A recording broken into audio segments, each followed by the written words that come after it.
Pemilik usaha sate Apaleh, Muhammad Saleh, menerima penghargaan dalam Anugerah Puja TV Award 2022 yang digelar di Hermes Palace Hotel, Kota Banda Aceh, Sabtu malam.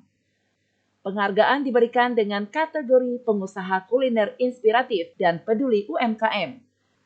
Penghargaan diterima oleh Khairil Afzal yang merupakan putra dari pemilik usaha salah satu kuliner khas Aceh tersebut. Penghargaan diberikan karena usaha sate Apaleh ini dinilai mampu menginspirasi dan memberikan semangat bagi para pengusaha kecil, serta dapat meningkatkan kesejahteraan masyarakat yang ada di sekitar tempat usaha tersebut. Perasaannya sangat senang sekali. Tahun ini kita dapat penghargaan sebagai pengusaha UMKM yang inspiratif terhadap masyarakat Aceh khususnya. Sate Apaleh merupakan salah satu kuliner khas Aceh yang berada di kawasan Gregok, Kecamatan Gandapura, Kabupaten Biren. Usaha sate Apaleh ini sudah ada sejak tahun 90-an.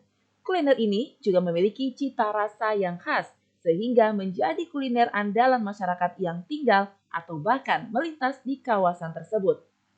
Dari Banda Aceh, Fajar Sidik melaporkan untuk Puja TV Aceh.